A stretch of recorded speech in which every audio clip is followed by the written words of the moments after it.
Daily எபிசோட்ஸை miss பண்ணாமல் பார்க்கணுன்னா நம்ம சேனலை சப்ஸ்கிரைப் பண்ணிக்கோங்க. அண்ட் கூட இருக்க பெல் பட்டனையும் ப்ரெஸ் பண்ணிக்கோங்க. அப்போ தான் நாங்கள் போடுற வீடியோஸ் எல்லாம் உங்களுக்கு நோட்டிஃபிகேஷனில் வரும். அத்தியாயம் 2031. தொண்டைமான் பிரிவுக்கு கட்டளைகளை கொடுத்து கொண்டிருந்த அந்த மூத்தவரின் உடல் முழுவதும் ஒரு இருண்ட மூடுபனியால் சூழப்பட்டிருந்தது. அவரது கண்கள் ஆழமான சுருக்கங்களால் நிரம்பியிருந்தன. அவற்றின் ஆழத்தில் ஒரு மங்கலான இருண்ட ஒளி மெதுவாக மின்னிக் கொண்டிருந்தது. அப்போது அவருக்கு முன்னால் இருந்த மூத்தவர் மெதுவாக, "ஸ்வர்க்க சித்தி பிரிவை இவ்வளவு பலவீனமா நினைக்கிறது ஒரு பெரிய முட்டாள்தனம். எனக்கு தெரிஞ்ச வரைக்கும் அவங்களோட அரண்மனையில ஒரு மிகப்பெரிய ரகசியம் மறைஞ்சிருக்குது. அது என்ன ரகசியம்னு என்கிட்ட எதுவும் கேட்காதீங்க. எனக்கு மட்டும் இல்ல, நம்ம பிரிவோட 3 தலைவர்களுக்கு கூட அந்த ரகசியம் பத்தி தெரியாது. உண்மையில அந்த ரகசியம் ரொம்ப முக்கியமானது. அதனாலதான் நம்ம 3 தலைவர்களுமே நேர்ல இங்க வர விரும்புனாங்க. ஆனா இப்ப அவங்க அவதார் நிலை அடைகிறதுக்கு ரொம்ப பக்கத்துல இருக்கிறதுனால அவங்களோட பயிற்சியை எந்த காரணத்துக்காகவும் நிறுத்த முடியாது. சரி, பரவாயில்ல, நான் இங்க இருக்கேன்ல, எல்லாத்தையும் நான் பாத்துக்கிறேன். இந்த ஸ்வர்க்க சித்தி பிரிவு அழிஞ்சதுக்கு அப்புறம் அந்த யாவர் பிரிவு மட்டும்தான் மிச்சம் இருக்கும். அந்த சனியம் பிடிச்ச யாவர் பிரிவை நாங்க வெளியே வந்ததுக்கு அப்புறம் ஒன்னா சேர்ந்து தாக்குவோம்னு நம்ம 3 தலைவர்களுமே சொல்லி இருக்காங்க என்றார். அவரது வார்த்தைகள் முடிந்ததும் அவருக்கு பின்னால் நின்றிருந்த மற்றொரு மூத்தவர் ஏதோ யோசித்தபடி, "மூத்தவரே, யாவர் பிரிவோட சமர ஜெயந்தன் திரும்பி வந்துட்டதாகவும் அவன் இப்போ முன்னாடியை விட ரொம்ப சக்தி வாய்ந்தவனா மாறிட்டதாகவும் நான் கேள்விப்பட்டேன். அதுவும் இல்லாம நம்ம மூத்த ஜனாவை கூட அவன் தான் கொன்னான்னு சொல்றாங்க" என்றார். இதை கேட்டதும் அந்த மூத்தவர் இகழ்ச்சியுடன், "ஓ அப்படியா? சமரன் ஜெயந்தனா? நம்ம தொண்டைமான் பிரிவு கிழக்கு பகுதியிலிருந்து விரட்டி அடிச்ச பெருச்சாளி அவன். அவன் இப்ப ரொம்ப சக்தி வாய்ந்தவன் ஆயிட்டானா? ஜனா இந்திரஜித் நிலையை அடைஞ்சதே பல தந்திரங்களை கையாண்டதாலதான். அதனால அவனோட இந்திரஜித் சக்திகள் எல்லாமே வெறும் மேலோட்டமானதுதான். என்னால அவனை ஒரே அடியில கொண்டு இருக்க முடியும். அந்த பையன் சமரன் ஜனாவை கொன்னது ஒரு வகையில நல்லதுதான். குறைந்தபட்சம் அது மூலமா நம்ம தொண்டைமான் பிரிவு இனி அவமானத்தை சந்திக்க வேண்டி இருக்காது" என்றார். இதை சொன்னதும் அந்த மனிதரின் முகத்தில் ஒரு பிசாசு போன்ற புன்னகை விரிந்தது. அதன் பின் அவர் மீண்டும் பேசத் தொடங்கி, "அந்த பையன் சமரனை பொறுத்த வரைக்கும் 3 வருஷத்துக்கு முன்னாடி நம்ம பிரிவு கிட்ட இருந்து தப்பிச்சு போனது அவனோட அதிர்ஷ்டம் தான். ஆனா இப்ப நாம அவனுக்கு அந்த மாதிரி எந்த ஒரு வாய்ப்பையும் கொடுக்க போறதில்ல. அவனை எல்லாருக்கும் முன்னாடியே கொடூரமா கொல்லுவோம்" என்றார். அந்த மனிதரின் கொலைகார எண்ணங்களை கேட்டதும் அருகில் நின்றிருந்த தொண்டைமான் பிரிவின் பெரியவர்கள் ஆரவாரம் செய்து குரல் எழுப்பத் தொடங்கினர். இதற்கிடையில் கவசத்தின் மறுபுறம் ஸ்வர்க்க சித்தி பிரிவைச் சேர்ந்த ஏராளமான வீரர்கள் தங்களை பாதுகாத்திருந்த அந்த பெரிய கவசம் மெதுவாக அழியத் தொடங்கியதை கவனித்துக் கொண்டிருந்தனர். அப்போது அவர்களின் கண்களில் கோபமும் பயமும் ஒன்றாக தெரிந்தன. அந்த சமயத்தில் அந்த பகுதி முழுவதும் ஒரு வலிமையான குரல் எதிரொலித்து, "இங்க இருக்கிற எல்லா வீரர்களும் அவங்களோட சொந்த பொறிகளை தயார் பண்ண ஆரம்பிங்க. இந்த பெரிய கவசம் உடைஞ்ச உடனே உங்களோட கவசங்களும் அழிக்கப்படும். அதனால எதிரிகளை எதிர்கொள்ற வகையில பொறிகளை தயார் பண்ணுங்க" என்று கேட்டது. அந்த குரலுக்கு பதிலளிக்கும் விதமாக அங்கிருந்த எண்ணற்ற வீரர்கள் ஒரே நேரத்தில் தலையசைத்தனர். பின்னர் அவர்கள் திரும்பி பார்த்தபோது வானத்தில் பச்சை நிற ஆடை அணிந்த ஒரு பெண் நின்று கொண்டிருப்பதை பார்த்தனர். அந்த பெண் வேறு யாருமல்ல, ஜெயசமரனுடன் இணைந்து 100 பேரரசுகளின் போரில் பங்கேற்ற ஆரியாவேதான். ஆனால் இப்போது ஆரியாவின் முகத்தில் முன்பிருந்த அச்சத்தின் சாயல் எதுவும் காணப்படவில்லை. மாறாக தனது வலிமையிலும் திறமையிலும் முழுமையான நம்பிக்கை வெளிப்பட்டது. அந்த நேரத்தில் இன்னொரு நிழல் ஆரியாவை நோக்கி நெருங்கியது. பிறகு வானில் ஒலித்துக் கொண்டிருந்த உலோக கவசத்தின் கீச்சொலியை கவனித்தபடி அது கவலையுடன், "ஆரியா, நிலைமை இப்படியே போச்சுன்னா நம்மால இனி ரொம்ப நேரம் தாக்கு பிடிக்க முடியாது" என்றது. இதை கேட்டதும் ஆரியா தனது முஷ்டிகளை இறுக பற்றிக் கொண்டாள். பிறகு பற்களை கடித்தபடி உறுதியுடன், "இன்னைக்கு என்ன நடந்தாலும் சரி, ஆரண்யாக்காவுக்கு அந்த புதையல் கிடைக்கிற வரைக்கும் நாம உறுதியா நின்னு போராடணும். இல்லனா நம்ம தலைவரோட எல்லா கடின உழைப்பும் வீணாகிடும். கடைசியில நம்ம எல்லாருமே கொல்லப்படுவோம்" என்றாள்.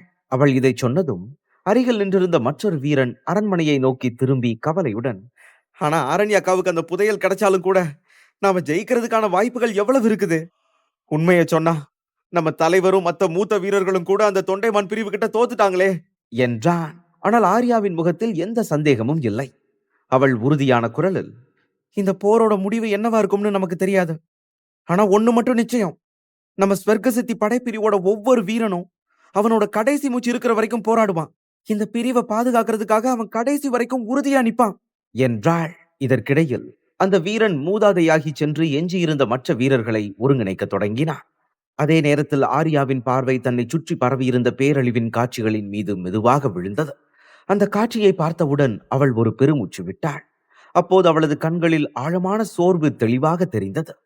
ஏனெனில் கடந்த சில நாட்களாக ஸ்வர்கசித்தி படைப்பிரிவின் தலைவரும் அந்த படைப்பிரிவின் அனைத்து மூத்த வீரர்களும் எதிரிகளுடன் நடந்த கடுமையான போரில் தோற்கடிக்கப்பட்டு மிக கடுமையாக காயமடைந்திருந்தனர். அதன் விளைவாக அந்த படைப்பிரிவு முழுவதற்கும் தலைமை தாங்கும் பொறுப்பு இப்போது எஞ்சியிருந்த மிகச்சிறந்த சில வீரர்களின் கைகளில் வந்து சேர்ந்திருந்தது. அந்த பொறுப்பு மிக பெரியதும் மிகவும் கனமானதுமாக இருந்தது.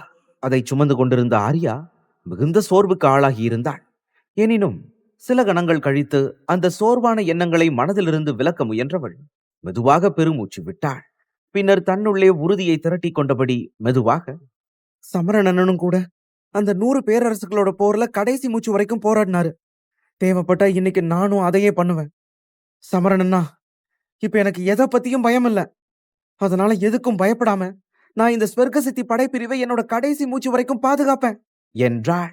அவள் இதை சொல்லி தன்னைத்தானே உற்சாகப்படுத்திக் கொண்டிருந்த போது வானில் விரிந்திருந்த அந்த பெரிய கவசம் மெதுவாக நிலை இழந்து தள்ளாடத் தொடங்கியது. பிறகு ஏற்கனவே அதில் தோன்றியிருந்த விரிசல்கள் இப்போது மேலும் மேலும் அகலமாக பரவத் தொடங்கின. அந்த காட்சியை கண்டதும் ஸ்வர்கசித்தி படைப்பிரிவின் எண்ணற்ற வீரர்கள் தங்கள் கைகளில் இருந்த ஆயுதங்களை இன்னும் இறுக்கி பிடித்துக் கொண்டனர். அதே வேளையில் அவர்களது உடல்களில் இருந்த சக்தி மெதுவாக குறைந்து கொண்டிருப்பதையும் அவர்கள் உணர ஆரம்பித்தனர். இறுதியாக அனைவரின் கண்களுக்கு முன்பே வானத்தில் குவிந்திருந்த அந்த இருண்ட மேகங்களின் அடர்த்தி திடீரென பன்மடங்கு அதிகரித்தது. பிறகு அடுத்த கணமே ஸ்வர்கசித்தி பிரிவை பாதுகாத்து வந்த அந்த பெரிய கவசம் முற்றிலும் நொறுங்கி விழுந்தது. அந்த கவசம் உடைந்த அதே தருணத்தில் இருண்ட மேகங்கள் மின்னல் வேகத்தில் உள்ளே ஊடுருவி வந்து அந்த படைப்பிரிவு முழுவதையும் சூழ்ந்து கொள்ள தொடங்கின. அந்த காட்சியை கண்ட ஆர்யாவின் கண்களில் கண்ணீர் திரண்டது. ஆனால் அவள் தனது உணர்ச்சிகளை அடக்கிக் கொண்டு, ஸ்வர்கசித்தி பிரிவின் வீரர்களே, இன்னைக்கு நம்மளோட உடல்களே அழிஞ்சு போனாலும் கூட இந்த பிரிவோட வீரமிக்க வீரர்கள் அவங்களோட கடைசி மூச்சு வரைக்கும் இந்த பிரிவை பாதுகாத்து நின்னாங்கன்னு வரலாறு பேசும். அதனால எந்த காரணம் கொண்டும் நம்ம எதிரிகளை நாம ஜெயிக்க விடக்கூடாது என்றாள். அவள் இதை சொன்னதும் சுற்றிலும் ஒரு பெரும் ஆரவாரம் எழுந்தது. பிறகு அந்த குரலுக்கு பதிலளிக்கும் விதமாக அங்கிருந்த அனைத்து வீரர்களும் ஒன்று சேர்ந்து எதிரிகளின் மீது தாக்குதல் தொடுக்க தொடங்கினர். அதே நேரத்தில் ஸ்வர்கசித்தி பிரிவின் பாதுகாப்பு அரண் உடைந்த அந்த கணத்தில் அந்த இடத்திலிருந்து வெகு தொலைவில் சில ஒளி கீற்றுகள் மின்னல் வேகத்தில் பாய்ந்து கொண்டிருந்தன. அவை ஸ்வர்கசித்தி பிரிவை முடிந்தவரை விரைவாக சென்றடைய முயன்று கொண்டிருந்தன. இதற்கிடையில் ஸ்வர்கசித்தி பிரிவின் மைய பகுதிக்குள்ளேயே ஒரு கடுமையான போர் வெடித்துக் கொண்டிருந்தது. அதனால் வீரர்களின் ரத்தம் பல இடங்களில் சிதறி ஓடியது.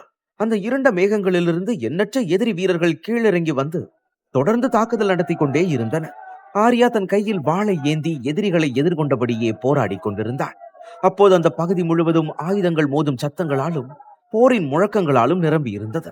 அதைத் தொடர்ந்து அவளது பச்சை நிற ஆடை முழுவதும் இரத்தத்தால் சிவந்து போயிருந்தது. அவளது சிறிய முகம் உக்கிரமாக தோன்றினாலும் அதே நேரத்தில் அவளது கண்களில் ஒரு விசித்திரமான உணர்வு மிதந்தது. ஏனெனில் எதிரிகளின் தாக்குதல்களில் தனது தோழர்கள் பலர் உயிரிழந்திருப்பதை அவள் தனது கண்களாலேயே பார்த்திருந்தாள். அந்த நேரத்தில் ஆர்யா, தோழர்களே, அரண்மனையை பாதுகாத்து நில்லுங்க என்றாள். இவ்வாறு சொல்லிக்கொண்டே அவள் தனது உடலிலிருந்து அளவற்ற சக்திகளை வெளிப்படுத்தினாள். பிறகு அந்த சக்திகளின் மூலம் பல எதிரிகளை தாக்கி காயப்படுத்த தொடங்கினாள். ஆனால் அதே தருணத்தில் பல எதிரி வீரர்கள் ஒன்று சேர்ந்து அவளை சூழ்ந்து கொண்டு தாக்க தொடங்கினர். அவர்களை தனியாக எதிர்கொண்டு போராடிய போது ஆர்யாவின் முகம் மெதுவாக களைப்பால் வெளிரத் தொடங்கியது. மறுபுறம் ஆர்யாவின் வார்த்தைகளை கேட்டதும் ஸ்வர்கசித்தி பிரிவின் சில வீரர்கள் மின்னல் வேகத்தில் அரண்மனையின் முன்பகுதியை நோக்கி விரைந்து சென்றனர். அதைத் தொடர்ந்து அவர்கள் அங்கு ஒரு பிரம்மாண்டமான பொறியை அமைக்கும் பணியில் ஈடுபட்டனர். அதன் மூலம் தொண்டைமான் பிரிவைச் சேர்ந்த எதிரி வீரர்கள் அரண்மனைக்கு நெருங்காதவாறு அவர்கள் தடுப்பு செய்ய தொடங்கினர். தொண்டைமான் பிரிவு வீரர்கள் தொடர்ந்து பல உயிர்களை பலியாக எடுத்துக் கொண்டிருந்தாலும் ஸ்வர்கசித்தி பிரிவின் வீரர்கள் சற்றும் பின்வாங்க மறுத்தனர். யாவர் பிரிவின் வீரர்கள் தங்கள் தலைவன் ஜெயசமரன் மீது எவ்வளவு முழுமையான நம்பிக்கையை வைத்திருந்தார்களோ அதே அளவிலான உறுதியான நம்பிக்கையை ஸ்வர்கசித்தி பிரிவின் வீரர்கள் அனைவரும் தங்கள் தலைவி ஆரண்யா மீது வைத்திருந்தனர். அதனால் ஆரண்யா மீண்டும் கண் விழித்து எழும் வரை எதிரிகளை தடுத்து நிறுத்துவதுதான் தங்களுடைய கடமை என்று அவர்கள் உறுதியாக நம்பினர். இதற்கிடையில் அந்த பறந்து விரிந்த அரண்மனையின் உட்புறத்தில் ஒரு விசித்திரமான அமைதி நிலவிக் கொண்டிருந்தது. அப்போது அரண்மனை முழுவதும் பல வலிமையான சக்திகள் சுழன்று ஒரே இடத்தில் ஒன்று கூடி வைரங்களைப் போல பிரகாசித்துக் கொண்டிருந்தன. அந்த சக்திகள் ஒன்று கூடியிருந்த மைய பகுதியை சுற்றி பிரிவின் மூத்தவர்கள் அமைத்திருந்த ஒரு வலை பறந்து விரிந்திருந்தது. அந்த வலையை பிடித்தபடி பல மூத்தவர்கள் அமர்ந்திருந்தனர். அந்த நேரத்தில் அவர்களின் முகங்கள் மிகவும் வெளிரி இருந்தன. ஏனெனில் அவர்களின் உடல்களிலிருந்து வெளிப்பட்ட வலிமையான சக்திகள் அனைத்தும் அந்த வலையின் உள்ளே பாய்ந்து கொண்டிருந்தன. அந்த வலையின் மையப்பகுதியில் ஒரு பச்சை நிற தாமரை மலர் இருந்தது. அந்த தாமரையின் மீது ஒரு பெண் அமைதியாக அமர்ந்திருந்தாள். அவளது கைகள் ஒரு மர்மமான முத்திரையை உருவாக்கி கொண்டிருந்தன. அந்த முத்திரையின் மூலம் அவளது உடலுக்குள் மிகவும் ஆபத்தான சக்தி ஒன்று மெதுவாக சுழன்று பரவி கொண்டிருந்தது. அந்த நேரத்தில் முன்வரிசையில் அமர்ந்திருந்த ஒரு பெண் மெதுவாக தனது விரலை கிழித்து அதன் மூலம் சொட்டிய இரத்தத்தை அந்த பச்சை தாமரையின் உள்ளே அனுப்பினாள். பின்னர் உறுதியான குரலில், "அரண்யா, இந்த சக்தியோட எழுச்சியை உணரு" என்றாள். அந்த ஆதி ரத்தம் அந்த வலைக்குள் பாய்ந்த அதே வேளையில் அருகில் இருந்த மற்ற மூத்தவர்களின் ஆதி ரத்தமும் ஒன்றன் பின் ஒன்றாக அந்த வலைக்குள் பாயத் தொடங்கியது. தங்கள் உடலில் இருந்து ஆதி ரத்தம் வெளியேறியதால் அவர்களின் உடல்கள் மெதுவாக தளர்ச்சி அடைந்து காணப்பட்டன. அந்த தளர்ச்சியின் காரணமாக அவர்களின் வெண்ணிற தலைமுடிகள் சில நேரத்தில் முதிர்ந்து தரையில் விழத் தொடங்கின. அதே சமயம் மேலே மெதுவாக சுழன்று கொண்டிருந்த அந்த வலை மேலும் வலிமை பெற்று பிரகாசித்தது. பிறகு அடுத்த கணமே அந்த வலையின் மையத்தில் அமர்ந்திருந்த ஆரண்யா சிறிது நடுங்கத் தொடங்கினாள். அப்போது அவளது தலைக்கு மேலே ஒரு விசித்திரமான ஒளி கீற்று மெல்ல தோன்றியது. அது மிகவும் மங்கலாக இருந்தாலும் அந்த ஒளிக்குள் ஒரு பண்டைய உணர்வு மறைந்திருந்தது. அந்த உணர்வு வெளிப்படத் தொடங்கியதை கண்டதும் அங்கே இருந்த மூத்தவர்களின் கண்களில் அளவற்ற மகிழ்ச்சி பொங்கியது. அந்த மகிழ்ச்சி மிகுந்ததால் அவர்களின் கண்களிலிருந்து கண்ணீர் வழிந்தது. சில நொடிகளுக்கு பிறகு அவர்கள் அனைவரும் மண்டியிட்டு அமர்ந்து ஆரண்யாவை ஆழமாக பார்த்து கொண்டிருந்தனர். அந்த சமயத்தில் அவளையே பார்த்தபடி அங்கே இருந்த நடுத்தர வயது பெண்மணி மெதுவாக, "நம்மளோட முயற்சிகள் உண்மையிலேயே வெற்றி அடைஞ்சிருச்சா? இது உண்மையிலேயே ரொம்ப அற்புதம். 1000 வருஷங்களுக்கு அப்புறம் ஸ்வர்க்க சித்தி பிரிவில இந்த அளவுக்கு சக்தி நிலையை அடைஞ்ச ஒரு வீராங்கனை உருவாகி இருக்கா. இனி மரணமே வந்தாலும் நமக்கு எந்த கவலையும் இல்ல" என்றாள். இதை சொல்லிக் கொண்டிருந்த அந்த பெண்மணியின் வாயிலிருந்து மீண்டும் ஒரு முறை ரத்தம் கசிந்தது. இருந்தாலும் அவளது சிரிப்பொலி மட்டும் நிற்கவில்லை. சில கணங்களுக்கு பிறகு அவளது உடல் மெதுவாக தரையில் சாய்ந்தது. அவளைத் தொடர்ந்து மற்ற மூத்தவர்களின் உடல்களும் ஒன்றன் பின் ஒன்றாக தரையில் விழுந்தன. ஏனெனில் அவர்களின் சக்திகள் அனைத்தும் முழுமையாக சுருங்கி மறைந்து போயிருந்தன. இதற்கிடையில் வானில் மிதந்து கொண்டிருந்த அந்த வலையின் முழு சக்தியும் ஆரண்யாவின் உடலுக்குள் தொடர்ந்து செலுத்தப்பட்டுக் கொண்டிருந்தது. சாதாரணமாக இந்திரஜித் நிலை கொண்ட ஒருவரால் கூட தாங்க முடியாத அந்த சக்திகளை ஆரண்யா அமைதியாக தனக்குள் உறிஞ்சிக் கொண்டிருந்தாள். பிறகு திடீரென அவள் தன் மூடியிருந்த கண்களை திறந்தாள். அப்போது அவளது கண்களில் சமுத்திரத்தை விடவும் ஆழமான ஒரு பரந்த உணர்வு வெளிப்பட்டது. அதே நேரத்தில் அவளது சக்திகளுடன் இணைந்து அந்த பிரிவினரிடையே இதற்கு முன் ஒருபோதும் காணப்படாத ஒரு பண்டைய உணர்வும் சிறிது நேரம் வெளிப்பட்டது. ஆனால் அடுத்த கணமே அந்த உணர்வு மெதுவாக மறைந்து போயிற்று. உடனே ஆரண்யா எழுந்து தரையில் விழுந்திருந்த அந்த நடுத்தர வயது பெண்மணியின் அருகில் வந்து நின்றாள். அவளை நெருங்கியவுடன் பதட்டத்துடன் அழுது கொண்டே, "குருவே, நீங்க" என்று கதறினாள். அவள் இவ்வாறு அழுததை பார்த்ததும் அந்த நடுத்தர வயது பெண்மணி மிகுந்த சிரமத்துடன் தனது கண்களை திறந்து ஆரண்யாவை பார்த்தாள். பின்னர் தன்னிடமிருந்த கடைசி வலிமையை குவித்தபடியே மெதுவாக, "ஆரண்யா, நீ இதுல வெற்றி அடைஞ்சிட்ட. இனி என்ன பத்தி கவலைப்பட வேண்டாம். என்னோட முழு சக்திகளையும் நான் இப்போ உனக்கு கொடுத்துட்டேன். அதனால ஒருவேளை இந்த வாழ்வோட பந்தத்திலிருந்து நான் விடுவிக்கப்படலாம். ஆனா நீ அழாத அரண்யா. இந்த உலகத்துல பிறப்பும் இறப்பும் ரொம்ப இயல்பான ஒன்றுதான். உண்மையை சொன்னா எனக்கு ரொம்ப பிடிச்ச மாணவி நீதான். நீ இந்த சக்தி நிலையை அடைஞ்சதை பார்த்ததே என் வாழ்நாள்ல எனக்கு கிடைச்ச மிகச்சிறந்த பரிசுதான். அதனால நீ எதுக்கும் மனம் தளர வேண்டாம்" என்றாள். அவள் இதை சொன்னதும் ஆரண்யா கண்ணீருடன், "குருவே, நீங்க இப்படி எல்லாம் பேசாதீங்க. உங்களுக்கு எதுவும் ஆகாது. நான் உங்களுக்கு எதுவும் நடக்க விட மாட்டேன்" என்றாள். ஆனால் ஆரண்யாவின் வார்த்தைகளை கேட்ட பிறகு அவளது குரு மெதுவாக புன்னகைத்துக் கொண்டு, "அதை விட ஆரண்யா, நான் உன்கிட்ட ஒண்ணு ரொம்ப நாளா சொல்லணும்னு நினைச்சேன். போன 3 வருஷமா நீ யாரையோ பாக்குறதுக்காக காந்தல் பேரரசுக்கு போயிட்டு வரியே, அவங்க அநேகமா யாவர் பிரிவை சேர்ந்த சமரனோட சொந்தக்காரங்களா இருக்கணும், இல்லையா? நீ எதுக்காக அங்க போயிட்டு வந்தேன்னு எனக்கு தெரியாதுன்னு நினைக்கிறியா? உண்மையிலேயே காதல் ஒருத்தரை என்ன வேணும்னாலும் பண்ண தூண்டும். ஆனா எனக்கு ஒண்ணு மட்டும் ரொம்ப தெளிவா தெரியுது. அந்த பையன் ரொம்ப அதிர்ஷ்டசாலி" என்றாள். அத்தியாயம் 2032. தன் குரு ஜெயசமரனை பற்றி பேசுவதை கேட்டதும் ஆரண்யா சிறிது தயக்கத்துடன், "அவன் அந்த அரக்க பகுதியில எனக்கு கொஞ்சம் உதவி பண்ணான் குருவே. அதனால அந்த உதவிக்கு அவனுக்கு கைமாறு பண்ணணும்னு விரும்பினேன். அவ்வளவுதான். அதை தாண்டி வேற எதுவும் இல்ல. அதனால அதை பத்தி ரொம்ப யோசிக்காதீங்க. நான் என்னோட வாழ்க்கையில பெருசா எதையும் எதிர்பார்க்கல. ஸ்வர்க்க சித்தி பிரிவு எப்பவும் நல்லா இருக்கணும். அவ்வளவுதான் நான் விரும்புறேன்" என்றாள். இதற்கிடையில் அந்த நடுத்தர வயது பெண் மெதுவாக ஒரு பெருமூச்சு விட்டு, அந்த பையன் உனக்கு உண்மையிலேயே ரொம்ப தகுதியானவனா இருப்பான்னு நான் நம்புறேன். நீ இப்போ அடைஞ்சிருக்கிற இந்த நிலையத்தான் உச்சம்னு சொல்வாங்க. இந்த உச்ச நிலையை நீ அடைஞ்சிருக்கிறது உன் சக்தியோட தொடக்கம் மட்டும்தான். இதுக்கப்புறம் யாராலையும் கற்பனை கூட பண்ண முடியாத அளவுக்கு நீ ரொம்ப சக்தி வாய்ந்தவளா மாறுவ. அரண்யா, நம்ம ஸ்வர்க்க சித்தி பிரிவோட மிகப்பெரிய ரகசியம் என்னன்னு உனக்கு தெரியுமா என்று கேட்டாள். இதை கேட்டதும் ஆரண்யா ஒரு கணம் திகைத்து போனாள். பின்னர் மெதுவாக தெரியாது என்பது போல தனது தலையை ஆட்டினாள். ஏனெனில் அவள் எத்தனை உயர்ந்த நிலையை அடைந்திருந்தாலும் அந்த ரகசியம் அவளுக்கு தெரியவில்லை. அந்த ரகசியம் அந்த பிரிவுக்கு எவ்வளவு முக்கியமானது என்பதை வெளிப்படுத்தியது. அதற்கிடையில் அந்த நடுத்தர வயது பெண் அமைதியான குரலில், பல 100 வருடங்களா நம்ம பிரிவோட தலைவர்கள் வருங்கால தலைவர்கள் கிட்ட இந்த ரகசியத்தை பகிர்ந்துட்டு வராங்க. உண்மையை சொன்னா, பண்டைய காலத்துல நம்ம ஸ்வர்க்க சித்தி பிரிவு வேற ஒரு பெயரால தான் அழைக்கப்பட்டு வந்துச்சு. அப்ப எல்லாரும் நம்ம பிரிவை சொர்க்கவாசல் பிரிவுன்னு தான் அழைப்பாங்க என்றாள். தன் குரு சொன்ன வார்த்தைகளை கேட்டதும் ஆரண்யா மேலும் வியப்பில் மூழ்கினாள். ஏனெனில் அவள் பல பண்டைய நூல்களை வாசித்திருந்தாலும் அந்த பெயர் எங்கும் குறிப்பிடப்பட்டிருப்பதை அவள் ஒருபோதும் கண்டதில்லை.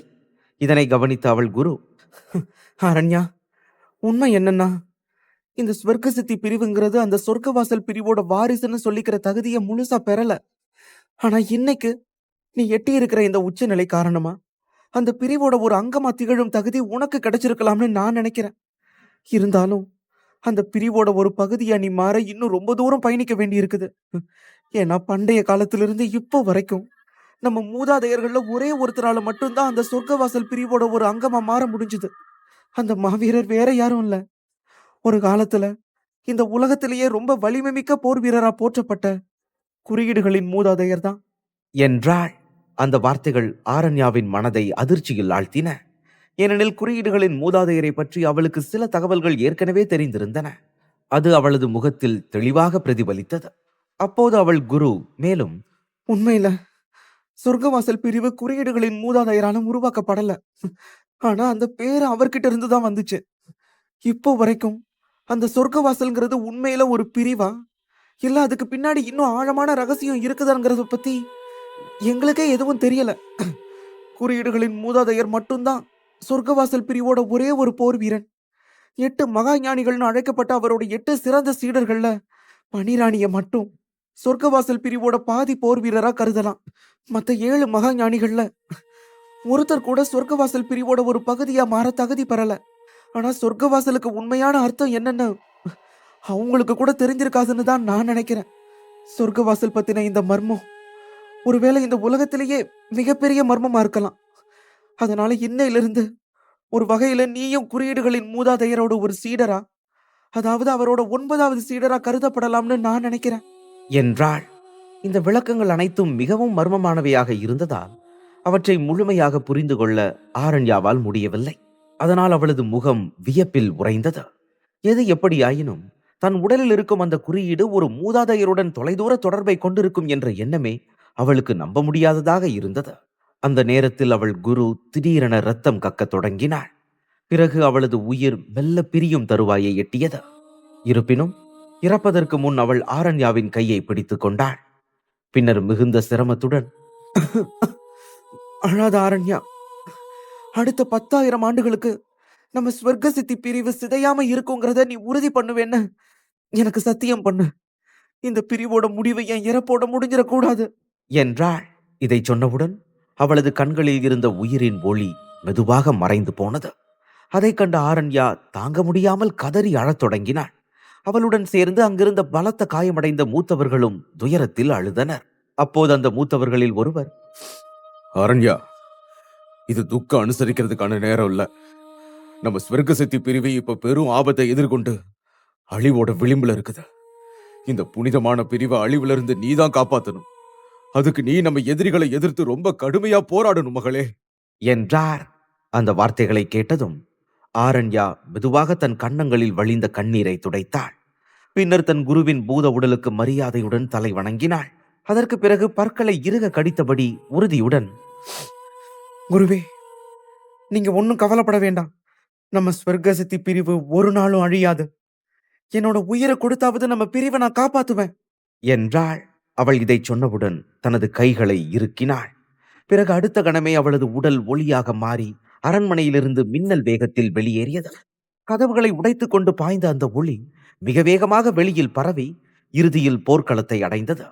இதற்கிடையில் போர்க்களத்தில் இருந்த ஆர்யா தன் உடலிலிருந்து வெளிப்பட்ட அளவற்ற ஆற்றல்களுடன் எதிரிகளை தனது வாளால் தொடர்ந்து வீழ்த்தி கொண்டிருந்தாள். ஆனால் காலம் செல்ல செல்ல அவளது வலிமை மெதுவாக குறையத் தொடங்கியது. அதே சமயம் எதிரிகளின் தாக்குதல்கள் மேலும் தீவிரமானது. அதன் விளைவாக ஆர்யாவின் முகம் வெளிரி காணப்பட்டது. உடல் மிகவும் தளர்ந்திருந்த போதிலும் அவள் பற்களை கடித்தபடி தனது படையை பாதுகாக்கும் முயற்சியை தொடர்ந்தாள். இதில் மிகவும் ஆபத்தான விஷயம் என்னவென்றால், அவளை எதிர்த்து போராடி கொண்டிருந்தவர்கள் தொண்டைமான் பிரிவைச் சேர்ந்த சாதாரண போர் வீரர்களே. அந்த பிரிவின் மூத்த தலைவர்கள் இன்னும் போர்க்களத்திற்குள் நுழையவில்லை. அவர்கள் போர்க்களத்தில் அடியெடுத்து வைத்துவிட்டால் ஸ்வர்கசித்தி பிரிவின் போர் வீரர்களால் எதிர்க்க முடியாத நிலை உருவாகும். உண்மையில் அந்த மூத்த தலைவர்கள் ஸ்வர்கசித்தி பிரிவு அனுபவிக்கும் துன்பத்தை தூரத்தில் இருந்து ரசித்துக் கொண்டிருந்தனர். பின்னர் அவர்களை முழுமையாக அழித்து முடிப்பதற்காக அவர்கள் காத்திருந்தனர். அந்த வேளையில் ஆர்யா மிகவும் தளர்ந்து நின்று கொண்டிருந்தாள். அப்போது திடீரென ஒரு குரல் போர்க்களத்தில் ஒலித்து, ஆர்யா, இந்த தாக்குதலை தவிர்த்திடு என்று கேட்டது. அந்த குரல் அவளது காதில் விழுந்த அதே கணத்தில் ஆர்யாவின் உடல் ஒரு சிலிர்ப்பால் நிரம்பியது. பிறகு அடுத்த நொடியில் அவளுக்கு எதிரே 3 கூர்மையான வாள்கள் மின்னுவதை அவளால் காண முடிந்தது. அளவற்ற சக்திகள் நிரம்பிய அந்த வாள்கள் வேகமாக பாய்ந்து வந்து அவளது உயிரை பறிக்கும் வகையிலான கொடிய தாக்குதலை தொடங்கின. ஆர்யாவை தாக்கிய அந்த வீரர்கள் தொண்டைமான் பிரிவைச் சேர்ந்த மிகவும் வலிமை வாய்ந்த போர் வீரர்கள். அவர்களின் வலிமை ஆர்யாவின் வலிமைக்கு எந்த விதத்திலும் குறைவாக இல்லை. மேலும் அந்த 3 வீரர்களும் மிகுந்த தந்திரத்துடன் தாக்குதல் நடத்தியதால் ஆர்யா தப்பிச் செல்லும் வழி முழுவதுமாக அடைக்கப்பட்டிருந்தது. அதே நேரத்தில் நீண்ட நேர போராட்டத்தின் காரணமாக அவளது உடல் ஏற்கனவே மிகவும் தளர்ந்திருந்தது. அதனால் அந்த தாக்குதல்களை தாங்கி நிற்கும் சக்தி தன்னிடம் இல்லை என்பதையும் ஆர்யா தெளிவாக உணர்ந்திருந்தாள். அந்த உணர்வுடன் தன் கண்களுக்கு முன்பாக பெரிதாகி வரும் அந்த 3 வாள்களையும் அவள் அமைதியாக உற்று நோக்கினாள். அவள் இங்கு உயிரிழந்து விட்டால் ஸ்வர்கசித்தி பிரிவு பெரும் ஆபத்தில் சிக்கிவிடும் என்ற எண்ணம் அவளது மனதில் தோன்றியது. அந்த அச்சம் அவளது கண்களில் ஒரு இயலாமையாக தெரிந்தது. ஆனால் அந்த வாள்கள் அவளை தொட்டுவிடும் தருணத்தில் ஆர்யாவிற்கு முன்பாக திடீரென ஒரு பச்சை நிற ஒளி தோன்றியது. அந்த ஒளி மின்னல் வேகத்தில் முன்வந்து அந்த வாள்களுடன் மோதியது. அது மோதிய மறுகணமே அந்த 3 வலிமை வாய்ந்த வீரர்கள் இரத்த மூடுபனியாக சிதறி உயிரிழந்தனர். ஆனால் அவர்களை அழித்த பிறகும் அந்த பச்சை ஒளி அங்கே நின்று விடவில்லை. மாறாக அது தொடர்ந்து முன்னேறி அவர்களுக்கு பின்னால் இருந்த தொண்டைமான் பிரிவின் பல வீரர்களையும் ஒரே நேரத்தில் வீழ்த்தியது. பிறகு அந்த ஒளி கடலென குவிந்திருந்த தொண்டைமான் பிரிவு வீரர்களின் கூட்டத்திற்குள் பாய்ந்தபோது அங்கே திடீரென ஒரு பெரிய வெற்றிடம் உருவானது. அந்த காட்சியை பார்த்து அனைவரும் அதிர்ச்சி அடைந்தனர். ஆர்யாவும் ஸ்வர்கசித்தி பிரிவைச் சேர்ந்த மற்ற வீரர்களும் சில நொடிகள் பேச முடியாமல் நின்றனர்.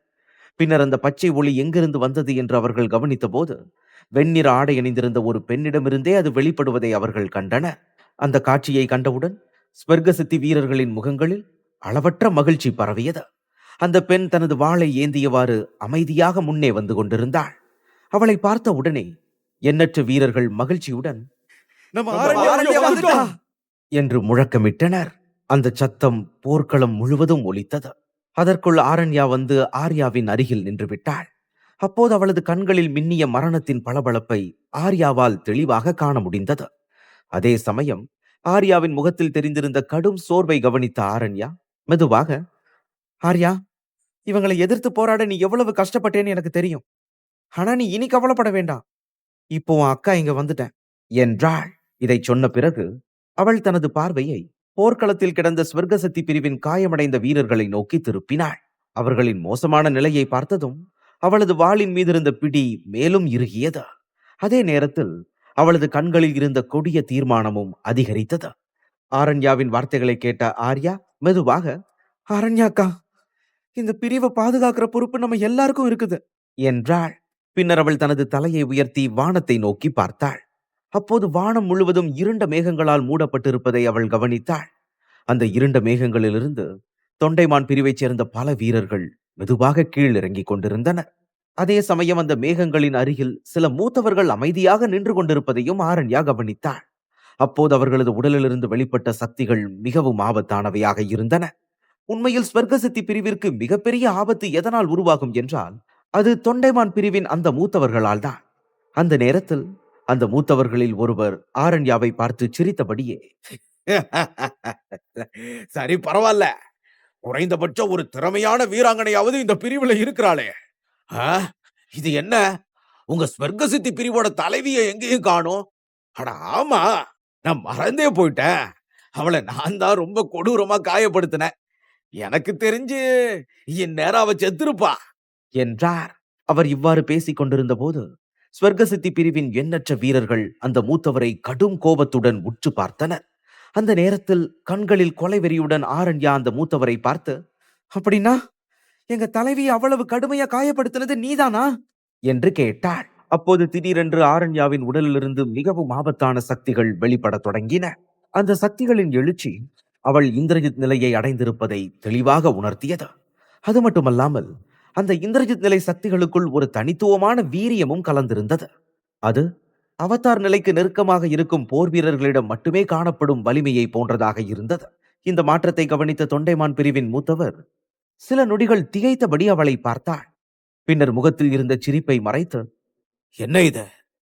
உங்க பிரிவோட தலைவி சாகிறதுக்கு முன்னாடி அவளோட சக்திகள் எல்லாத்தையும் உன்கிட்ட கொடுத்துட்டு போயிட்டா போல. பரவாயில்ல, நீங்க எல்லாம் ரொம்ப பாசக்கார பய பிள்ளைங்கதான். ஆனா உங்களோட தலைவியாலேயே அந்த சக்தியை வச்சு ஒன்னும் பண்ண முடியல. அப்படி இருக்கும்போது நீ அந்த சக்திகளை வச்சு என்ன பண்ண போற? ஹே, இங்க பாரு பாப்பா, இந்த புதிய தலைமுறை வீரர்கள் யாரும் எங்க வீரர்களுக்கு ஈடாக மாட்டீங்க. தொண்டைமான் பிரிவின் வீரர்களே, இந்த பொண்ணை அழிச்சிடுங்க என்றார். அவரது வார்த்தைகள் முடிந்தவுடன் அவருக்கு பின்னால் நின்றிருந்த மற்றொரு மூத்தவர் அமைதியாக தலையசைத்தார். பிறகு அவர் முன்னே வந்து தனது சக்திகளை வெளிப்படுத்தினார். அப்போது அவரது கண்களில் இருந்து கருமையான ஒளி பீரிட்டு வெளிப்பட்டது. அதை பார்க்கும்போது தொண்டைமான் பிரிவைச் சேர்ந்த அந்த மூத்தவர் இந்திரஜித் நிலைக்கு இணையான சக்திகளை உடையவர் என்பது தெளிவாக தெரிந்தது.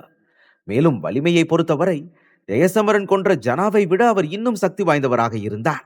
இதனால் ஸ்வர்க்க சக்தி பிரிவை முற்றிலும் அழிக்கவே தொண்டைமான் பிரிவு பல வலிமையான வீரர்களை அனுப்பியிருந்தது என்பது தெளிவானது. அந்த நேரத்தில் மூத்த இந்திரஜித் முன்னோக்கி வந்து அமைதியான குரலில் ஆரண்யாவிடம், இங்க பாரு பொண்ணே, சீக்கிரம் தோல்வியை ஒத்துக்கிட்டு உங்க ஸ்வர்க்க சக்தி பிரிவை எங்களோட சேர்த்துருங்க. இல்லனா அக்னி சரிதாவிலிருந்து உங்க பிரிவை ஒரு சின்ன தடயம் கூட இல்லாம இன்னைக்கு அழிச்சிருவோம் என்றார். ஆனால் அந்த அச்சுறுத்தல் ஆரண்யாவின் மனதை எந்த விதத்திலும் அசைக்கவில்லை. மாறாக அவளது முகம் இன்னும் இரக்கமற்றதாக மாறியது. பிறகு அடுத்த நொடியில் அவள் ஒரு அடி முன்னேறி தனது வாளை வீசினாள். அதே கணத்தில் சுற்றியிருந்த சக்திகள் அனைத்தும் திடீரென கிளர்ந்து எழுந்தன. அதைத் தொடர்ந்து பச்சை நிற ஒளி ஒன்று முன்னோக்கி பாய்ந்து பரிமாணங்களையே கிழித்துச் செல்வது போல தோன்றியது. அந்த வேகத்தை பார்த்த தொண்டைமான் பிரிவின் மூத்தவரின் கண்களில் கூட ஒரு சிறிய கவலை தோன்றியது. அதற்கிடையில் ஆரண்யாவை எதிர்த்து போராட முன்வந்த அந்த மூத்தவர் திடீரென வாழ்வெட்டுகளின் அழுத்தத்தை உணர்ந்தார். உடனே அவரை பாதுகாக்க எல்லையற்ற சக்திகள் அவரை சூழ்ந்தன. ஆனால் ஆரண்யாவின் தாக்குதல் அவரது முகத்தை தாக்கிய அதே நொடியில் அந்த பெரியவரின் முகம் நிறம் மாறியது.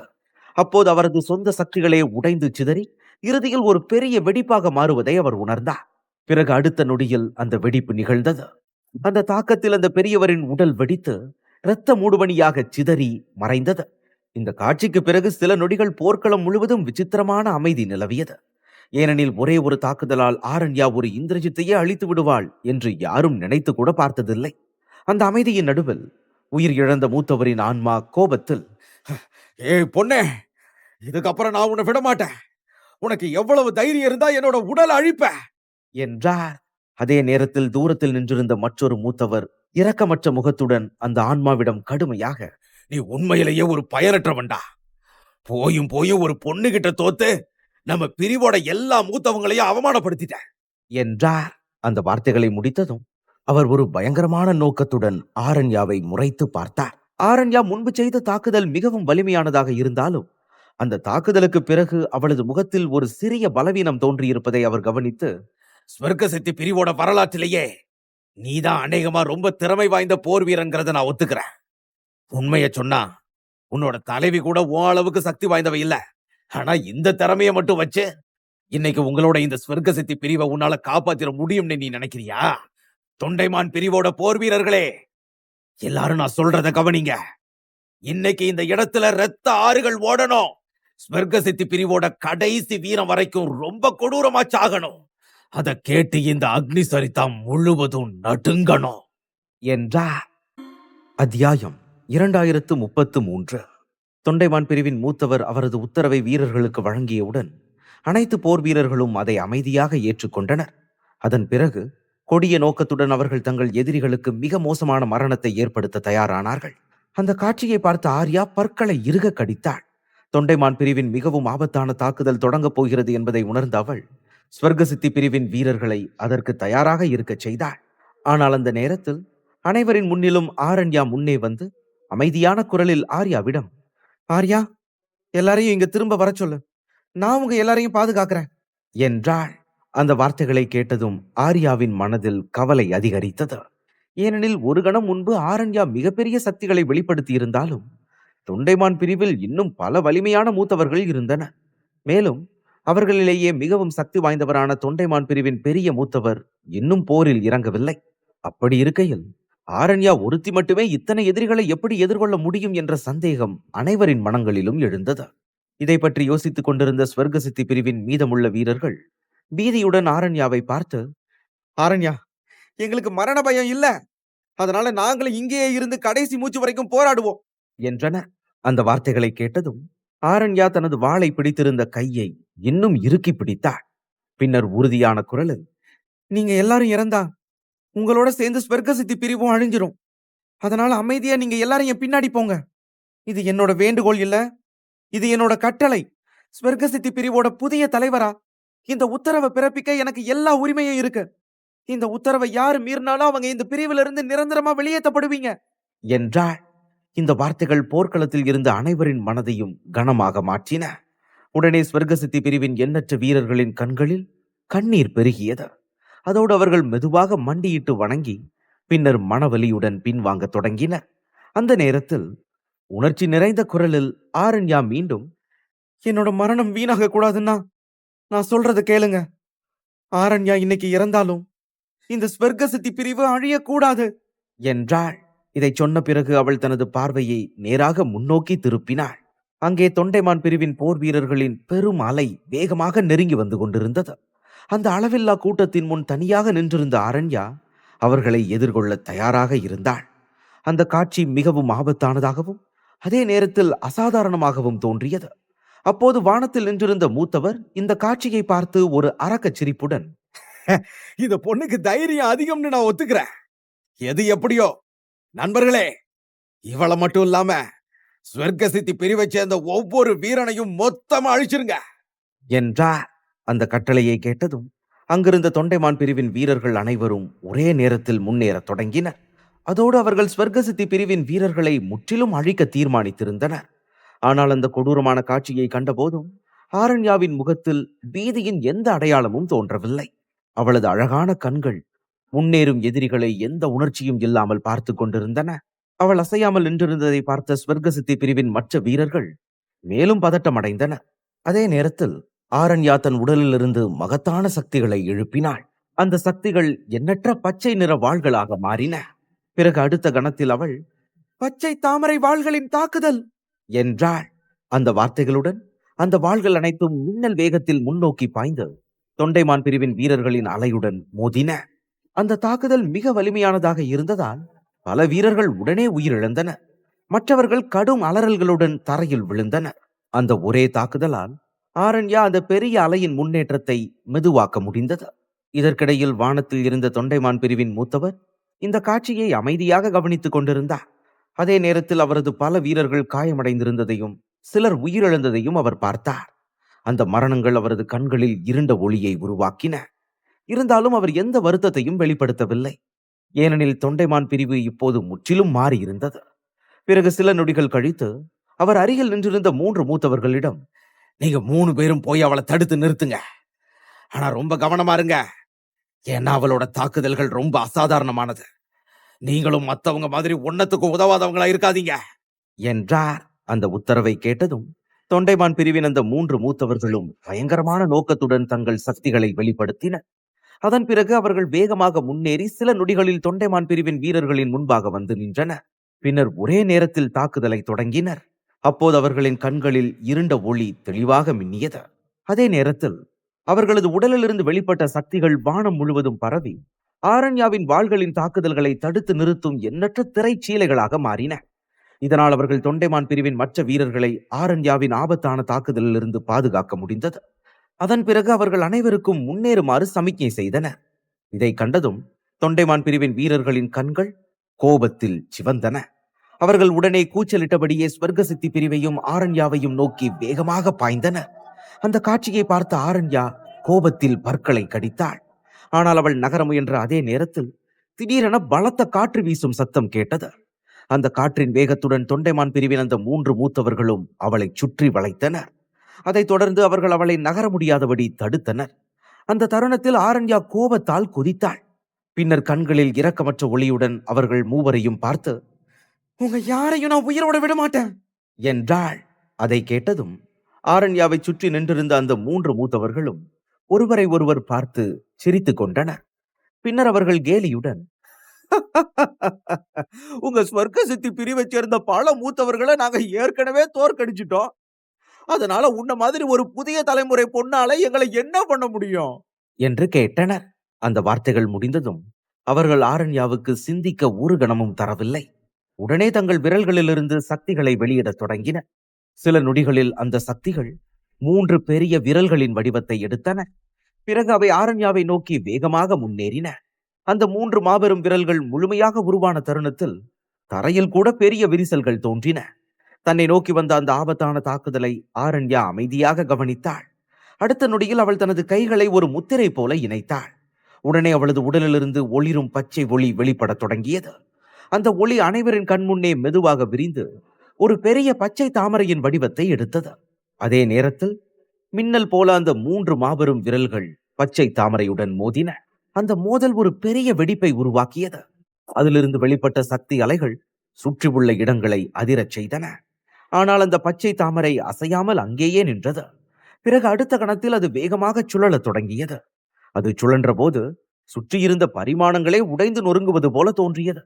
அந்த சக்தியின் தாக்கத்தில் 3 மூத்தவர்களால் உருவாக்கப்பட்ட சக்தி வாய்ந்த விரல்கள் ஒரு கணத்தில் முற்றிலும் அழிந்து விட்டன. இதை கண்ட அந்த 3 மூத்தவர்களின் முகங்கள் உடனே நிறம் மாறின. ஏனெனில் ஆரண்யாவின் சக்திகள் இந்திரஜித் நிலையில் இருக்கும்போது அவளது தாக்குதல்கள் எப்படி இவ்வளவு பயங்கரமாக இருக்கிறது என்ற கேள்வி அவர்களின் மனதில் எழுந்தது. அந்த எண்ணம் இன்னும் மறையாமல் இருந்தபோது பச்சை தாமரை திடீரென ஒளியாக மாறி அவர்களை நோக்கி நகரத் தொடங்கியது. அந்த ஆபத்தான தாக்குதல் தங்களை நோக்கி வருவதைக் கண்ட அவர்கள் உடனே தங்கள் கைகளை உயர்த்தினர். பின்னர் தங்கள் சக்திகளை 3 வாள்களாக மாற்றினர். அந்த வாள்கள் பரிமாணங்களை கிழித்தபடி பச்சை தாமரையை நோக்கி பாய்ந்தன. பிறகு ஒரு பெரும் சத்தத்துடன் அந்த வாள்கள் பச்சை தாமரையுடன் மோதின. இந்த அளவுக்கு சக்தி வாய்ந்த தாக்குதலை பச்சை தாமரை தாங்க முடியாமல் இறுதியில் உடைந்து சிதறியது. ஆனால் அது முற்றிலும் அழிந்த அதே நேரத்தில் அதிலிருந்து ஒரு பச்சை ஒளிக்கதிர் வெளிப்பட்டு தொண்டைமான் பிரிவின் அந்த 3 மூத்தவர்களிடம் பாய்ந்தது. அந்த ஒளி தங்களை நோக்கி நெருங்குவதைக் கண்ட அவர்கள் திடீரென ஒரு விசித்திரமான ஆபத்தை உணர்ந்தனர். உடனே அவர்களது கண்களிலிருந்து கருமையான அரக்க ஒளி வெளிப்படத் தொடங்கியது. அதே நேரத்தில் அரக்க சக்திகள் அவர்களது கைகளை சுற்றி சுழன்று அந்த பச்சை ஒளியை தடுக்க முனைந்தன. ஆனால் சரியான தருணத்தில் அந்த ஒளி அவர்கள் செய்த தாக்குதல்களை தவிர்த்து வேகமாக முன்னேறியது. அது அவர்களை கடந்தபோது 3 மூத்தவர்களின் கழுத்தில் ஒரு மெல்லிய காயம் தோன்றியது. அந்த காயத்திலிருந்து மெதுவாக இரத்தம் வழிந்தது. அந்த காட்சி ஆரண்யா தனது வாளால் ஒரே நேரத்தில் 3 கழுத்தையும் வெட்டியிருந்தாள் என்ற விஷயத்தை தெளிவாக சொன்னது. பிறகு அடுத்த கணத்தில் அந்த 3 தலைகள் அவர்களது உடல்களிலிருந்து பிரிந்து தரையில் உருண்டன. அவர்களது ஆன்மாக்கள் பீதியுடன் தப்பிக்க முயன்றன. ஆனால் ஆரண்யா அதற்கும் தயாராக இருந்தாள். அந்த 3 ஆன்மாக்களை பார்த்தவுடனே அவள் மீண்டும் தாக்கினாள். அதைத் தொடர்ந்து சில நொடிகளில் அந்த ஆன்மாக்களும் முற்றிலும் அழிக்கப்பட்டன. ஒரு கண நேரத்தில் அவள் மேலும் 3 இந்திரஜித் மூத்தவர்களை அழித்திருந்தாள். இந்த முறை அவள் இன்னும் இரக்கமற்றவளாக இருந்தாள். அதனால் அவர்களது ஆன்மாக்களை கூட விடாமல் அழித்து விட்டாள். ஆனால் அந்த 3 அழித்த பிறகு திடீரென ஆரண்யாவின் வாயிலிருந்து ஒரு வேதனையான சத்தம் வெளிப்பட்டது. அப்போது அவளது உடலை நெருங்கி பார்த்தபோது அவளது தோளில் 3 கருப்பு கைரேகைகள் இருந்தன. அந்த காயங்களிலிருந்து இரத்தம் மெதுவாக வழிந்து கொண்டிருந்தது. அந்த காயத்தை பொருட்படுத்தாமல் ஆரண்யா மெதுவாக தனது பார்வையை உயர்த்தி அந்த பெரிய மூத்தவரை பார்த்தாள். ஏனெனில் தொண்டைமான் பிரிவின் அனைத்து வீரர்களிலும் ஆரண்யாவை உண்மையில் அச்சுறுத்திய ஒரே நபர் அவர்தான். ஆரண்யா தன்னை பார்ப்பதை கவனித்த தொண்டைமான் பிரிவின் அந்த மூத்தவர் அமைதியாக, இவ்வளவு சின்ன வயசுலேயே இவ்வளவு வலிமையும் திறமையும் கொண்ட நிலையை அடைகிறது அவ்வளவு சாதாரண விஷயமே இல்ல. இந்த முழு கிழக்கு பகுதியில இருக்கிற புதிய தலைமுறை வீரர்கள்ல உன்ன மாதிரி வேற எந்த வீரரும் இருக்க மாட்டாங்கன்னு நான் நம்புறேன். உன்னோட ஒப்பிடும்போது எங்க பிரிவோட 3 இளவரசர்கள் கூட வெறும் குழந்தைகள் தான் என்றார். அந்த வார்த்தைகளில் கிழக்கு பகுதியில் இருக்கும் புதிய தலைமுறையின் மிகவும் திறமையான போர் வீரன் என்ற குறிப்பை கேட்டவுடன் ஆரண்யா ஒரு கணம் அமைதியாக நின்றாள். அப்போது 3 ஆண்டுகளுக்கு முன்பு நடந்த ஒரு காட்சி அவளது மனதில் பளிச்சென்று தோன்றியது. 3 இரத்த வெறி பிடித்த இந்திரஜித் வீரர்களுடன் போராடிய ஒரு இளைஞன் அவள் நினைவில் மின்னினான். அந்த நினைவை நினைத்தபடி ஆரண்யா மெதுவாக அந்த பெரியவரை பார்த்து, "நீ சொல்றது தப்பு. நான் இந்த புதிய தலைமுறையோட திறமையான போர் வீரனா எப்பவும் இருக்க முடியாது. இன்னைக்கு நான் இந்த சண்டையில செத்தாலும் எதிர்காலத்துல ஒருத்தன் வருவான். அவன் உன்னோட தொண்டைமான் பிரிவை மொத்தமா அழிச்சிடுவான்னு எனக்கு உறுதியா தெரியும்" என்றாள். அந்த வார்த்தைகளை கேட்டதும் தொண்டைமான் பிரிவின் மூத்தவர் சிரிக்கத் தொடங்கினார். பின்னர் அவர் கேலியுடன், அப்படியா? சரி, சாகிறதுக்கு முன்னாடி என்னோட பேரை தெரிஞ்சுக்கோ. நான் ஜாவத். கிழக்கு பகுதியில இருக்கிற பல போர் வீரர்கள் உன்னை விரும்புறாங்கன்னு எனக்கு தெரியும். ஆனா என்னோட பார்வையில நீ அவ்வளவெல்லாம் இல்ல. அதனால உன்னை தாக்கும் போது நான் எந்த கருணையும் காட்ட மாட்டேன்னு ஞாபகம் வச்சுக்கோ என்றார். கடைசியாக ஜாவத் மெதுவாக முன்னேறினார். அதே நேரத்தில் அவர் தன்னை சுற்றி இருந்த 2 அரக்க சக்திகளை சேகரிக்க தொடங்கினார். அந்த சக்திகள் அவரை சுற்றி கொடிய ஒளியாக சுழன்றன. அதை பார்த்த அனைவருக்கும் தொண்டைமான் பிரிவின் பெரியவரே நேரடியாக போரில் இறங்கப் போகிறார் என்ற விஷயம் தெளிவாக புரிந்தது. ஜாவத்தின் உடலுக்குள் கொந்தளிக்கும் அந்த ஆபத்தான அரக்க சக்திகளை ஆரண்யா உணர்ந்தபோது அவளது உடல் சிறிது நடுங்கியது. அதற்கு பிறகு அவள் திரும்பி பார்த்தாள். அப்போது ஸ்வர்க சித்தி பிரிவின் வீரர்கள் மெதுவாக பின்வாங்கிக் கொண்டே போராடி கொண்டிருப்பதை அவள் கவனித்தாள். அந்த காட்சியை பார்த்ததும் ஆரண்யா தனது வாளை இன்னும் இறுக்கி பிடித்தாள். இந்த தருணத்தில் தொண்டைமான் பிரிவின் அந்த மூத்தவரை தானே எதிர்கொள்ள வேண்டும் என்பதை அவள் உணர்ந்தாள். ஆரண்யாவின் மனதில் என்ன நடக்கிறது என்பதை புரிந்து கொண்ட ஜாவத்தின் முகத்தில் ஒரு அரக்கத்தனமான புன்னகை விரிந்தது. அந்த புன்னகையுடன் அவர் மெதுவாக, கவலைப்படாத, நான் உன்னை முடிச்சதுக்கு அப்புறம் உங்களோட ஸ்வர்க சித்தி பிரிவையே மொத்தமா அழிச்சிருவேன் என்றார். அந்த வார்த்தைகளுக்கு ஆரண்யா எந்த பதிலும் அளிக்கவில்லை. அதற்கு பதிலாக அடுத்த கணத்தில் அவள் பச்சை ஒளியாக மாறினாள். அந்த ஒளி மின்னல் வேகத்தில் முன்னேறி அவளது வாளுடன் ஜாவத்தை தாக்க முயன்றது. ஆனால் அவளது வாள் ஜாவத்தை அடையவிருந்த அந்த நேரத்தில் ஜாவத் தனது 2 விரல்களை மட்டும் நீட்டினார். அதை உற்று பார்த்தபோது அந்த 2 விரல்களிலும் கருப்பு அரக்க குறியீடுகள் இருப்பது தெளிவாக தெரிந்தது. பிறகு அடுத்த நொடியில் அந்த 2 விரல்களால் மட்டுமே அவர் ஆரண்யாவின் வாளை எந்த காயமும் இல்லாமல் தடுத்தார். அந்த காட்சியை பார்த்த ஜாவத்தின் புன்னகை மேலும் விரிந்தது.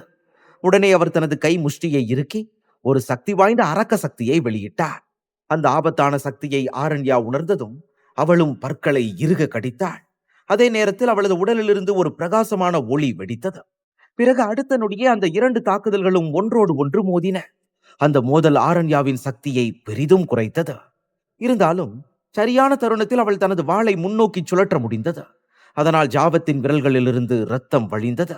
அதைத் தொடர்ந்து அந்த வாள் அவரது விரல்களை தாண்டி நேராக அவரது இதயத்தை நோக்கி நகர்ந்தது. அது அவரது மார்பை தொட்ட தருணத்தில் ஜாவத் தனது கையால் ஒரு கொடிய குத்தை வீசினார். அந்த குத்து அரக்க சக்தியால் நிரம்பியிருந்தது. அது நேராக ஆரண்யாவின் உடலில் மோதியது. அந்த அடியின் வலிமை மிக அதிகமாக இருந்ததால் சுற்றியிருந்த பரிணாமமே உடைந்து போவது போல தோன்றியது.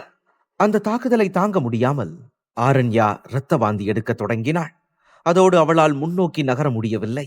பிறகு அடுத்த கணத்தில் அவள் தூரமாக தூக்கி எறியப்பட்டாள். தரையில் விழுந்தபோது அவளது முகம் வெண்மையாக மாறி அவளது கண்களில் கண்ணீர் மெதுவாக பெருகியது. ஏனெனில் ஜாவத்தை கொல்ல தனக்கு கிடைத்த மிகச்சிறந்த வாய்ப்பை இழந்து விட்டதாக அவள் உணர்ந்தாள். ஆரண்யா கடுமையாக காயமடைந்திருப்பதை பார்த்த ஸ்வர்க சித்தி பிரிவின் வீரர்களின் முகங்களில் விரக்தியும் பயமும் தெரிந்தது. பிறகு அவர்கள் அனைவரும் அவள் விழுவதை தடுக்க அவளை நோக்கி ஓடினர். இதற்கிடையில் ஜாவத் தரையில் விழுந்திருந்த தனது 2 துண்டிக்கப்பட்ட விரல்களை அமைதியாக பார்த்தார். பிறகு தனது மற்ற கையால் தனது மார்பை மெதுவாக தேய்த்தார். ஏனெனில் அங்கே ஒரு விசித்திரமான காயம் இருந்தது. அதை பார்க்கும்போது ஆரண்யா அவரது 2 விரல்களை வெட்டியதோடு அவரது மார்பிலும் காயப்படுத்தி இருந்தாள் என்ற விஷயம் தெளிவானது. இருந்தாலும் ஜாவத்தின் கண்களில் இருந்த கொடிய நோக்கம் இன்னும் தீவிரமடைந்தது. அடுத்த கணத்தில் அவர் தனது அரக்க சக்திகளை மீண்டும் சேகரித்தார். அந்த சக்திகள் ஒன்றாக இணைந்து ஒரு மாபெரும் கத்தியின் வடிவத்தை எடுத்தன. பின்னர் அந்த கத்தி மின்னல் வேகத்தில் காயமடைந்த ஆரண்யாவை நோக்கி பாய்ந்தது.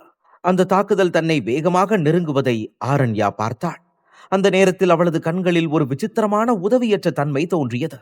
அதோடு இந்த சண்டையில் அவள் தோற்றுவிட்டாள் என்பதை அவள் புரிந்து கொண்டாள். இதைக் கண்டு ஆர்யாவின் கண்களில் கண்ணீர் பெருகியது. ஆரண்யாவை அந்த நிலைமையில் பார்க்க முடியாமல் அவள் வேதனையுடன் ஆரண்யாக்கா என்று கத்தினாள். அத்தியாயம் 2034. ஆரண்யா இறந்துவிட்டால் ஸ்வர்கசித்தி பிரிவின் முடிவும் அதுவே என்பதை ஆர்யா நன்றாக அறிந்திருந்தாள். ஆனால் அந்த குரல் எதிரொலித்த அந்த நேரத்தில் திடீரென பலத்த காற்று வீசத் தொடங்கியது. அதோடு சுற்றியிருந்த பரிமாணம் மெதுவாக மங்கத் தொடங்கியது. அதை பார்த்த அனைவரும் ஆச்சரியத்தில் உறைந்தனர். பிறகு அடுத்த கணத்தில் ஒரு நிழல் ஆரண்யாவின் முன் தோன்றியது. உடனே அந்த மாபெரும் கத்தி அந்த நிழலை தாக்கியது. அந்த அதிர்வால் ஸ்வர்கசித்தி பிரிவின் பல வீரர்கள் முழங்காலில் விழுந்தனர். ஏனெனில் அந்த தாக்குதல் ஆரண்யாவின் முடிவாக இருக்கலாம் என்று அனைவரும் நினைத்தனர். ஆனால் தூசி மெதுவாக சிதறத் தொடங்கிய போது ஜாவத்தின் தாக்குதல் தோல்வியடைந்திருந்தது தெளிவாக தெரிந்தது. மேலும் ஆரண்யா இன்னும் உயிருடன் இருந்தாள். அப்போது அவளுக்கு முன்னால் நின்றிருந்த உருவத்தை தெளிவாக கண்டவுடன் ஆர்யா மகிழ்ச்சியில், அது சமரன் அண்ணா, என்னோட சமரன் அண்ணா வந்துட்டாரு என்றாள். இதற்கிடையில் ஆரண்யா தன் முன் நின்றிருந்த அந்த உருவத்தை பார்த்தாள். ஆனால் அவளால் எதையும் புரிந்து கொள்ள முடியவில்லை. அதே நேரத்தில் அவளது வாயிலிருந்து இன்னும் ரத்தம் வழிந்து கொண்டே இருந்தது. இருந்தாலும் அவள் அவனையே கவனமாக பார்த்து கொண்டிருந்தாள். பிறகு அவன் மெதுவாக திரும்பி, கவலைப்படாத ஆரண்யா, நான் இருக்கிற வரைக்கும் உன்னை யாரும் காயப்படுத்த முடியாது என்றான். ஜெயசமரனின் குரலை கேட்ட ஆரண்யாவின் உணர்ச்சிகள் வெள்ளமாக வெடித்தன. பிறகு உடனே அவளது கண்களில் கண்ணீர் பெருகியது. வழக்கமாக அவள் இவ்வளவு உணர்ச்சி வசப்பட மாட்டாள். ஆனால் அந்த தருணத்தில் அவளால் தன்னை கட்டுப்படுத்த முடியவில்லை. இதற்கிடையில் ஜெயசமரன் அவளிடம் மெதுவாக நடந்து வந்தான். அப்போது அவளது வாயிலிருந்து இரத்தம் வழிவதை அவன் கவனித்தான். அதே நேரத்தில் 3 ஆண்டுகளுக்கு முன்பு பார்த்த அந்த இளைஞனை ஆரண்யா மீண்டும் நினைவுபடுத்திக் கொண்டாள். இப்போது அவனது முகத்தில் முன்பை விட ஒரு மென்மையான அமைதி தெரிந்தது. ஆனால் ஆரண்யாவின் காயத்தை பார்த்த அந்த தருணத்தில் ஜெயசமரனின் கண்களில் ஒரு விசித்திரமான இரக்கமற்ற ஒளி தோன்றியது. இதற்கிடையில் ஆர்யாவும் மற்ற நண்பர்களும் ஆரண்யாவை நோக்கி விரைந்தனர். அப்போது ஆர்யா மகிழ்ச்சியுடன் ஜெயசமரனை பார்த்து கொண்டிருந்தாள். பின்னர் ஜெயசமரன் ஆரண்யாவை மெதுவாக ஆர்யாவிடம் ஒப்படைத்து, ஆர்யா, நீ உன்னோட கடமையை ரொம்ப சிறப்பா பண்ணியிருக்க என்றான். ஆனால் அதே நேரத்தில் ஆரண்யா கவலையுடன், எல்லாரும் தயாரா இருங்க, போர் முடியல, இன்னும் பல சக்தி வாய்ந்த எதிரிகள் உயிரோட தான் இருக்காங்க என்றாள்.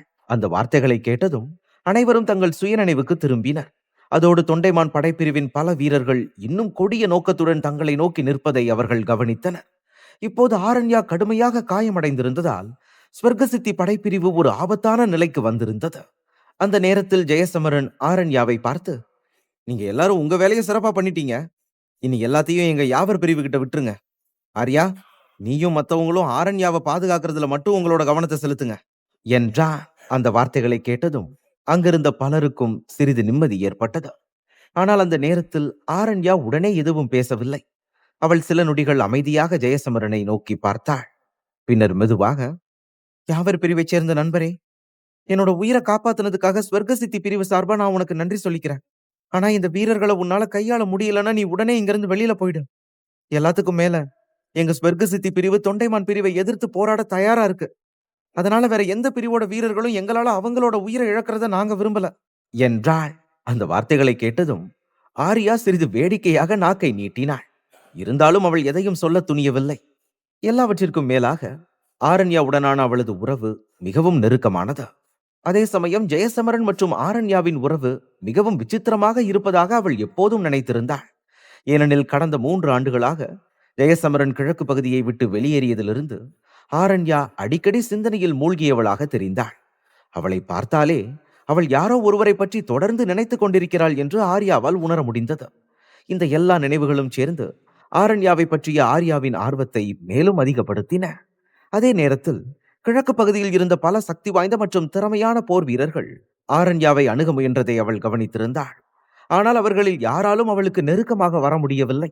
ஆனால் இன்று ஆரண்யா ஜெயசமரனுடன் அந்நியர்கள் போல பேசிக் கொண்டிருப்பதை பார்த்தபோது ஆர்யாவுக்கு சிறிது ஆச்சரியம் ஏற்பட்டது. அந்த தருணத்தில் ஜெயசமரன் சிறிது ஆச்சரியத்துடன் ஆரண்யாவை பார்த்து, ஆரண்யா, என்னை ஏன் யாவர் பிரிவைச் சேர்ந்த நண்பன்னு சொல்ற? உனக்கு என் பேர் கூட தெரியாதா என்று கேட்டான். அவன் குரலில் ஒரு குழப்பம் இருந்தது. ஆனால் ஆரண்யா வேண்டுமென்றே அவனை தூண்டுகிறாள் என்று அவனுக்கு புரியவில்லை. அந்த எண்ணத்தால் அவன் கண்களில் சிறிய கோபம் தெரிந்தது. இருந்தாலும் ஆரண்யா பதிலளிக்கவில்லை. அவள் அமைதியாகவே இருந்தாள். அவள் இப்படி செயல்படுவதை பார்த்த ஜெயசமரனுக்கு சற்று எரிச்சல் ஏற்பட்டது. பிறகு அடுத்த நொடியில் அவன் திரும்பி வேகமாக அங்கிருந்து வெளியேறத் தொடங்கினான். இதற்கிடையில் ஆரண்யா தனது கை முஷ்டிகளை இறுக்கிக் கொண்டிருந்தாள். அப்போது அவளது கண்களில் விசித்திரமான உணர்ச்சிகள் தெரிந்தன. இருந்தாலும் அவள் இன்னும் ஜெயசமரனிடம் எதுவும் சொல்லவில்லை. சில அடிகள் தூரம் சென்ற பிறகு ஜெயசமரன் திடீரென்று நின்றான். பின்னர் திரும்பி ஆரண்யாவை மீண்டும் ஒரு முறை பார்த்தான். அதன் பிறகு சிறிது புன்னகையுடன், அரண்யா, நீ முன்னாடியை விட இன்னும் ரொம்ப அழகாயிட்ட. அப்புறம் நீ என்ன தெரியாத மாதிரி நடிக்க வேண்டிய அவசியம் இல்ல. அது கொஞ்சம் கூட வேலைக்காகல என்றான். அந்த வார்த்தைகளை கேட்டவுடன் ஆரண்யா உடனே கோபமாக, நான் இப்ப எப்படி இருக்கேன்னு உன்கிட்ட யாரும் கேட்கல என்றாள். அவளது கோபமான முகத்தை பார்த்த ஜெயசமரன் மெதுவாக சிரித்தான். அதன் பிறகு அவன் தனது பார்வையை தொண்டைமான் பிரிவின் வீரர்களை நோக்கி திருப்பினான். அப்போது அவன் கண்களில் ஒரு கொடிய நோக்கம் தெளிவாக தெரிந்தது. அந்த பார்வையை பார்த்தவுடன் அவன் அவர்களை விட்டுவிடப் போவதில்லை என்பது அனைவருக்கும் புரிந்தது. பின்னர் அவன் தாழ்ந்த குரலில், இனி எல்லாத்தையும் என்கிட்ட விட்டுரு, நான் பாத்துக்கிறேன் என்றான். அந்த நேரத்தில் ஆரண்யா அவனை பார்த்து கொண்டே இருந்தாள். அவன் அவளை புகழ்ந்ததை கேட்டதும் அவளது மனதில் இருந்த உணர்ச்சிகள் திடீரென அதிகரித்தன.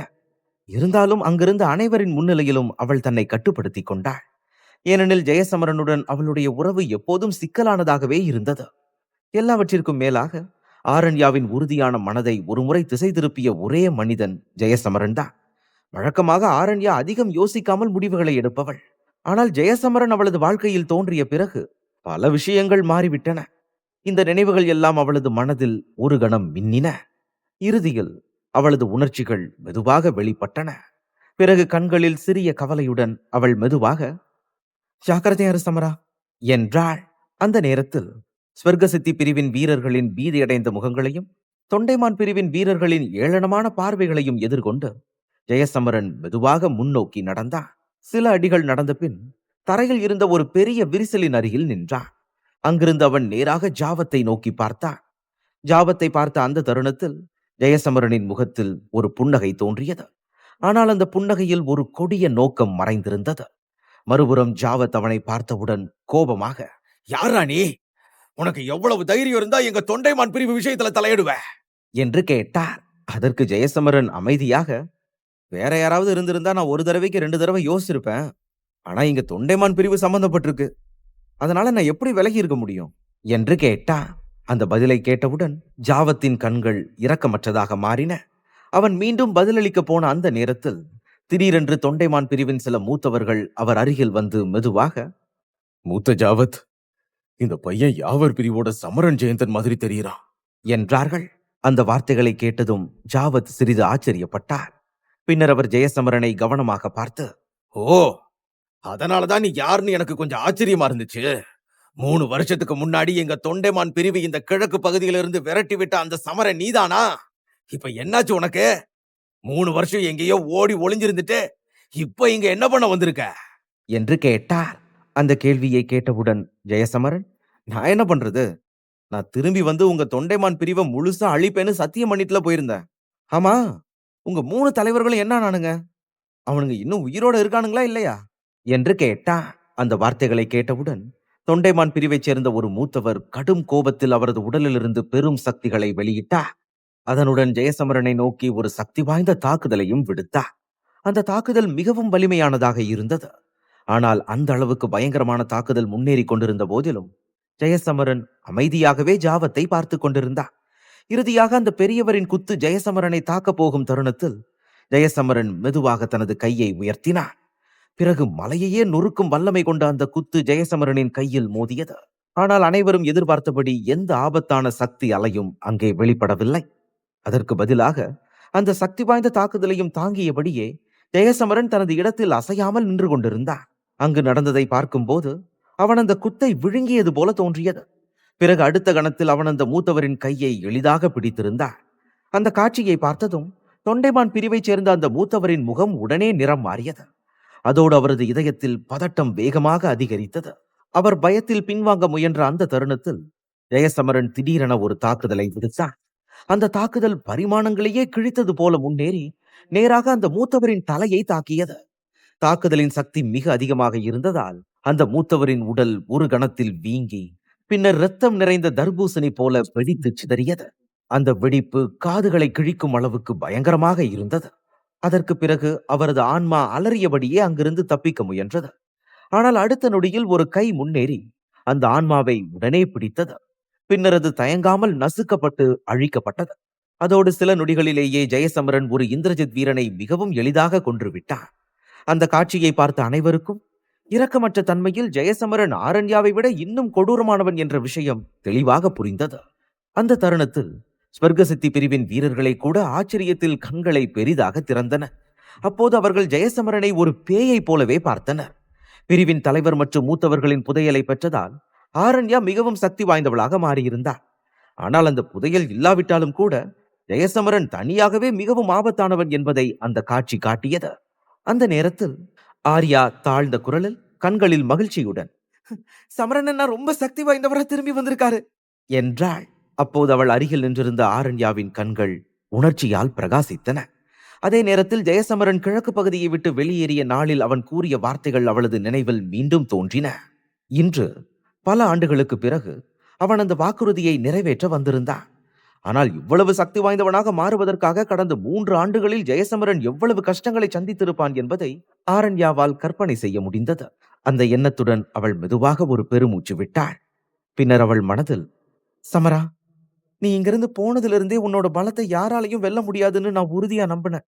என்னோட நம்பிக்கை உண்மைன்னு இப்போ நீ நிரூபிச்சிட்ட" என்று நினைத்தாள். அந்த நினைவுகளுடன் ஆரண்யாவின் முகத்தில் ஒரு லேசான புன்னகை தோன்றியது. அந்த புன்னகை ஆர்யாவுக்கு சிறிது ஆச்சரியமாக இருந்தது.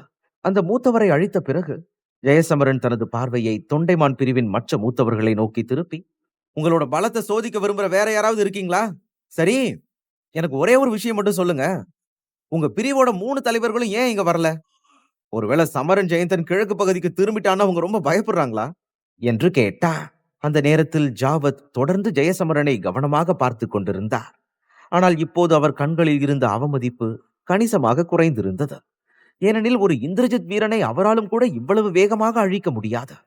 அதனால் அவர் முன் நின்ற இந்த இளைஞன் 3 ஆண்டுகளுக்கு முன்பிருந்த அதே சமரன் ஜெயந்தன் இல்லை என்பது அவருக்கு தெளிவாக தெரிந்தது. இந்த உண்மையை உணர்ந்த ஜாவத், "இப்போ நீ ரொம்ப சக்தி வாய்ந்தவன் ஆயிட்டேன்னு தெரியுது. ஆனா இப்போ உன்கிட்ட இருக்கிற சக்திகள் கூட அவ்வளவு பெருசா ஒண்ணும் இல்ல. இத வச்சு எங்க தொண்டைமான் பிரிவை அழிக்க முடியும்னு நீ நினைக்கிறியா?" என்று கேட்டார். அந்த வார்த்தைகளை கேட்டதும் ஜெயசமரன் சிரித்துக் கொண்டே, "அது எனக்கு தெரியும். அதே மாதிரி இருளின் அடிமைகளுடனான உங்களோட உறவை பத்தியும் எனக்கு தெரியும். ஆனா உண்மையை சொல்லணும்னா அது எந்த ஒரு வித்தியாசத்தையும் ஏற்படுத்தாது. நான் எல்லாத்துக்கும் தயாரா இருக்கேன். அது உங்க தொண்டைமான் பிரிவா இருந்தாலும் சரி, இருளின் அடிமைகளா இருந்தாலும் சரி. உங்க தொண்டைமான் பிரிவோட சக்தி இவ்வளவு கம்மியான நாட்கள்ல இந்த அளவுக்கு வளர்ந்ததுக்கு காரணம் இருளின் அடிமைகள் உங்களுக்கு ரகசியமா உதவுறதுனாலதான்னு எனக்கு தெரியும். இல்லனா கிழக்கு பகுதியில் இருக்கிற இவ்வளவு பெரிய பிரிவுகளுக்கு எதிரா நீங்க ஒரு நாளும் போர் தொடுக்க துணிஞ்சிருக்க மாட்டீங்க. மத்தவங்கள பத்தி எனக்கு தெரியல. ஆனா உங்களோட உடம்புல இருக்கிற இருளின் சக்திகளை என்னால தெளிவா உணர முடியுது. உங்க தொண்டைமான் பிரிவு எவ்வளவு பெரிய தப்பு பண்ணுதுன்னு நீங்க இன்னும் உணரவே இல்ல. என்ன ஏதுன்னு தெரியாம உங்களை நீங்க அந்த இருளின் அடிமைகளோட இணைக்கிறீங்க. அவங்க உங்களை வச்சே உங்களோட உலகத்தை அழிக்க போறாங்க. நீங்களும் அதே தான் விரும்புறீங்களா? இது எவ்வளவு பெரிய முட்டாள்தனமான விஷயம் தெரியுமா?" என்று கேட்டா. அந்த வார்த்தைகள் காற்றில் முழங்கியவுடன் ஜாவத்தின் கண்களில் இருந்த கொடிய மின்னல் மேலும் தீவிரமடைந்தது. பின்னர் அவர் கோபமான குரலில், "இருளின் அடிமைகளை பத்தி உனக்கு தெரியுமா? ஏய் தம்பி, இதுக்கப்புறமும் உன்னை உயிரோட விடுறது ரொம்ப ஆபத்து. இப்பவே நான் உன்னை கொல்றேன்" என்றார். அதன் பிறகு ஜாவத் தனது உடலிலிருந்து ஆபத்தான சக்தியை வெளிப்படுத்த தொடங்கினார். அந்த சக்தியில் எண்ணற்ற அரக்க சக்திகள் கலந்திருந்தது போல தோன்றியது. அதைத் தொடர்ந்து சில நொடிகளில் அந்த சக்திகள் அனைத்தும் ஒன்றாகச் சேர்ந்து ஜாவத்தின் பின்னால் ஒரு பேரழிவு சக்தி நிறைந்த கடலை போல குவிந்தன. பிறகு ஜாவத் ஒரு சிறிய சைகை செய்தார். அந்த சைகையுடன் அந்த சக்தி கடல் நேராக ஜெயசமரனை நோக்கி பாய்ந்தது. அத்தியாயம் 2035. வேகமாக முன்னேறி வந்த அலை சில நொடிகளில் ஒரு பிரம்மாண்டமான வாளாக மாறியது. அந்த வாள் பிரகாசமாக ஒளிர்ந்து நேராக ஜெயசமரனை நோக்கி பாய்ந்தது. பார்க்கும்போதே இந்த தாக்குதல் மிகவும் சக்தி வாய்ந்தது என்பது அனைவருக்கும் தெளிவாக புரிந்தது. தொண்டைமான் பிரிவின் மற்ற மூத்தவர்களை விட ஜாவத்தின் சக்தி மிகவும் உயர்ந்தது என்பது அதிலிருந்து வெளிப்பட்டது. இதை கண்ட ஸ்வர்க சித்தி பிரிவின் வீரர்களின் முகங்களில் பதட்டம் அதிகரித்தது. ஏனெனில் ஜெயசமரனை நோக்கி வந்த அந்த தாக்குதல் அவர்கள் இதுவரை பார்த்த மிக பயங்கரமான தாக்குதலாக இருந்தது. ஆனால் 1000 அடி உயரத்தில் தோன்றிய அந்த மாபெரும் வாள் தன்னை நோக்கி வந்தபோதும் ஜெயசமரனின் முகத்தில் எந்த மாற்றமும் தெரியவில்லை. அதற்கு பதிலாக அவனது தலைக்கு மேலே ஒரு கருந்துளை தோன்றியது. அந்த கருந்துளை மெதுவாக ஒரு வட்டமாக சுழன்று கொண்டிருந்தது. அந்த வாள் ஜெயசமரனை அடையும் முன் அது அந்த கருந்துளையில் மோதியது. அந்த தருணத்தில் முழு இடமும் அமைதியாகிவிட்டது. சில நொடிகள் கழித்து அங்கிருந்த அனைவரின் கண்களிலும் ஆச்சரியம் தெரிந்தது. ஏனெனில் கருந்துளை இன்னும் அங்கேயே இருந்தது. ஆனால் அந்த பிரம்மாண்டமான வாளின் ஒளி முற்றிலும் மறைந்து போயிருந்தது. இந்த மர்மமான காட்சி பலரின் முதுகெலும்பில் நடுக்கத்தை ஏற்படுத்தியது. ஜாவத்துக்கே கூட அது ஒரு பெரிய அதிர்ச்சியாக இருந்தது. அவர் உடனே, இது எப்படி நடந்துச்சு? ஒரு நிமிஷம் இரு. இந்த துளையில இருக்கிற சக்திகள் அது அழிவு சக்திகள் மாதிரி தெரியுது. அப்படின்னா டேய் தம்பி, உன்கிட்ட பண்டைய அழிவு குறியீடு இருக்குதா என்று கேட்டார். அதை உணர்ந்த ஜாவத்தின் முகம் மெதுவாக நிறம் மாறத் தொடங்கியது. அதை பார்த்த ஜெயசமரன் அமைதியாக சிரித்தான். பின்னர் மெதுவாக தனது கையை உயர்த்தி ஜாவத்தை நோக்கி சுட்டி காட்டினான். ஜெயசமரனின் அந்த சைகையை பார்த்தவுடன் ஜாவத்தின் முகம் மேலும் கடினமானது. அவர் உடனே நிழலாக மாறி பின்வாங்க முயன்றார். ஆனால் அவர் பின்வாங்கிய அந்த நேரத்தில் அவருக்கு பின்னால் இருந்த இடம் திடீரென மங்கியது. அடுத்த கணத்தில் அங்கே 4 கருந்துளைகள் தோன்றின. அந்த 4 கருந்துளைகளிலிருந்தும் அழிவின் சக்திகள் வெளிப்பட்டன. அவை வேகமாக சுழன்று ஜாவத்தை சுற்றி கொண்டன. பிறகு சில நொடிகளில் அவை அவரை தாக்கத் தொடங்கின. அதைத் தொடர்ந்து ஜாவத்தின் வேதனையான அலறல்கள் எல்லா திசைகளிலும் ஒலித்தன. இருந்தாலும் சில கணங்களுக்கு பிறகு அந்த ஆபத்தான சிறையிலிருந்து அவர் எப்படியோ தப்பித்தார். அதற்கு பிறகு வெளியே வந்த ஜாவத் ஒரு கணம் தடுமாறினார். ஜெயசமரன் மிகவும் சக்தி வாய்ந்த நுட்பத்தை பயன்படுத்தி இருந்தாலும் ஜாவத் சாதாரண போர் வீரன் அல்ல. அதனால் காயமடைந்திருந்த போதிலும் அவர் அந்த தாக்குதலிலிருந்து உயிருடன் தப்பித்தார். பிறகு சில நொடிகளில் அவர் மீண்டும் தன்னை அமைதியாக்கி கொண்டு, அப்படின்னா உன்கிட்ட உண்மையிலேயே பண்டைய அழிவு குறியீடு இருக்குது. சரி, இப்ப அதனால என்ன? அது உன்கிட்ட இருக்கிறதுனால நான் உன்னை பார்த்து பயப்படுவேன்னு நினைக்கிறியா என்று கேட்டார். அந்த நேரத்தில் அவரது கண்களில் இருந்த இருண்ட நிழல் மேலும் தீவிரமடைந்தது. அதைத் தொடர்ந்து சில நொடிகளில் அவரது முகம் ஒரு கொடிய அரக்கத்தனமான வெளிப்பாட்டால் நிரம்பியது. பின்னர் அவர் தனது உடலில் இருந்த அனைத்து அரக்க சக்திகளையும் கட்டவிழ்த்தார். அந்த சக்திகள் ஒன்றாகச் சேர்ந்து ஒரு பிரம்மாண்டமான அரக்கனின் உருவமாக மாறத் தொடங்கின. இந்த தாக்குதல் அவர் தனது முழு சக்தியையும் பயன்படுத்துகிறார் என்பதை தெளிவாக காட்டியது. ஏனெனில் அவர் ஜெயசமரனின் உடலிலிருந்து வெளிப்படும் அந்த விசித்திரமான அச்சுறுத்தலை உணரத் தொடங்கியிருந்தார். பிறகு சில நொடிகளில் ஜாவத் பாய்ந்து அந்த பிரம்மாண்டமான அரக்கனின் மீது ஏறினார். அதன் கால்களை அடைந்ததும் அந்த அரக்கனின் கண்கள் சிவந்தன. அது உடனே தனது பெரிய கை முஷ்டிகளை இறுக்கி ஜெயசமரனை நோக்கி தாக்கியது. அந்த தாக்குதல் ஜெயசமரனை அடையும் முன்பே அதிலிருந்து வெளிப்பட்ட காட்சி மிகவும் ஆபத்தானதாக மாறியது. அதன் தாக்கத்தில் சுற்றியிருந்த பரிமாணங்கள் கூட மங்கலாக தொடங்கின. இந்த காட்சியை பார்த்த அனைவரும் ஆச்சரியத்தில் உறைந்தனர். இதற்கிடையில் ஜெயசமரன் தன்னை நோக்கி வந்த அந்த பிரம்மாண்டமான தாக்குதலை அமைதியாக கவனித்தார். பின்னர் மெதுவாக தனது வலது கையை நீட்டினார். அந்த கையில் கருப்பு ஒளியும் மின்னலும் சேரத் தொடங்கின. அதைத் தொடர்ந்து சில நொடிகளில் அந்த ஒளிக்குள் 2 பண்டைய குறியீடுகள் தோன்றின. அதை பார்க்கும்போது ஜெயசமரன் இப்போது அந்த பண்டைய குறியீடுகளை முழுமையாக கையாள கற்றிருந்தான் என்பது தெளிவாக தெரிந்தது. அதனால் அவனது தாக்குதல்கள் இன்னும் கொடியதாக மாறியிருந்தன. அப்போது ஜெயசமரன் அந்த பிரம்மாண்டமான அரக்கனை நேராக பார்த்து, தொண்டைமான் பிரிவுக்கு எதிரான என்னோட பழிவாங்கல உன்கிட்ட இருந்து நான் தொடங்குறேன் என்றான். அந்த வார்த்தைகளை சொன்னதும் ஜெயசமரன் தனது காலால் நிலத்தை மிதித்தான். அடுத்த கணத்தில் அவனது உடல் ஒளியாக மாறி நேராக அந்த அரக்கனின் தாக்குதலை நோக்கி பாய்ந்தது. அதை பார்க்கும்போது ஜெயசமரன் அந்த தாக்குதலை தவிர்க்க முயற்சிக்கவில்லை என்பது அனைவருக்கும் தெளிவாக தெரிந்தது. மாறாக அவன் அந்த அரக்கனை நேராக எதிர்கொள்ள வந்திருந்தான். இதை கண்ட ஸ்வர்க்க சித்தி பிரிவின் வீரர்களின் முகங்களில் கவலை அதிகரித்தது. ஆர்யாவும் கூட பயத்தில் நடுங்கிக் கொண்டிருந்தாள். அதே நேரத்தில் ஜெயசமரனின் இந்த செயல் அனைவரையும் அதிர்ச்சியில் ஆழ்த்தியது. ஆனால் அந்த கூட்டத்தில் ஆரண்யா மட்டும் அமைதியாக இருந்தாள். இருந்தாலும் அவளும் தனது கை முஷ்டிகளை இறுக்கிக் கொண்டிருந்தாள். பிறகு அடுத்த கணத்தில் அனைவரின் கண்களுக்கு முன்பாக 2 ஒளிகள் வானத்தில் வேகமாக பாய்ந்து ஒன்றோடு ஒன்று மோதின. அந்த மோதல் நடந்த அந்த தருணத்தில் முழு பிரபஞ்சமே நடுங்கியது போல தோன்றியது. அதைத் தொடர்ந்து மிகவும் ஆபத்தான சக்தி அலை வானத்தில் சுழன்று பரவத் தொடங்கியது. அதன் தாக்கத்தில் முழு பகுதியும் மங்கலாக தெரிந்தது. அந்த நேரத்தில் அந்த சக்தி அலை எழுந்த இடத்தை எண்ணற்ற கண்கள் கவனமாக உற்று பார்த்தன. அப்போது அந்த இடத்திலிருந்து ஒரு ஒளி வேகமாக மேலே எழுந்தது. அந்த ஒளி ஏற்கனவே அந்த அரக்கனின் முஷ்டியை முற்றிலும் அழித்து விட்டது. இருந்தாலும் அது அங்கேயே நின்று விடவில்லை. அது தொடர்ந்து முன்னோக்கி நகர்ந்து கொண்டே இருந்தது. அந்த ஒளி எங்கு சென்றாலும் அரக்க முஷ்டியின் சக்தி மெதுவாக மறைந்து கொண்டே இருந்தது. பிறகு அந்த ஒளி நேராக அரக்கனை நோக்கி நகர்ந்தது. அங்கே நின்றிருந்த அந்த அரக்கனும் தன்னை நோக்கி வரும் அந்த ஒளியின் சக்தியை உணர்ந்தான். அதனால் அவன் திடீரென ஒரு பெரிய கர்ஜனையை வெளியிட்டான். அந்த கர்ஜனையுடன் ஏராளமான அரக்க சக்திகள் அவன் முன்பாக ஒன்று சேர தொடங்கின. அதைத் தொடர்ந்து சில நொடிகளில் அவை அனைத்தும் ஒன்றாக கூடி ஒரு பெரிய வலையாக மாறின. அந்த அரக்க சக்திகளின் வலை மிகவும் பரந்ததும் ஆபத்தானதுமாக இருந்தது. ஆனால் முன்னேறி கொண்டிருந்த அந்த ஒளியின் சக்தி இன்னும் அதிகமாக இருந்தது. அந்த தருணத்தில் ஜெயசமரனும் உடனடியாக அந்த அரக்க சக்திகளின் மிகப்பெரிய வலையின் முன் வந்து நின்றிருந்தான். அதே நேரத்தில் கருப்பு ஒளியும் மின்னலும் அவனது கையில் தொடர்ந்து சேர்ந்து கொண்டிருந்தன. பிறகு அடுத்த கணத்தில் அவன் அந்த வலையை நோக்கி ஒரு சக்தி வாய்ந்த தாக்குதலை தொடங்கினான். ஜெயசமரனின் அந்த தாக்குதலின் எதிரொலி வானம் முழுவதும் ஒலித்தது.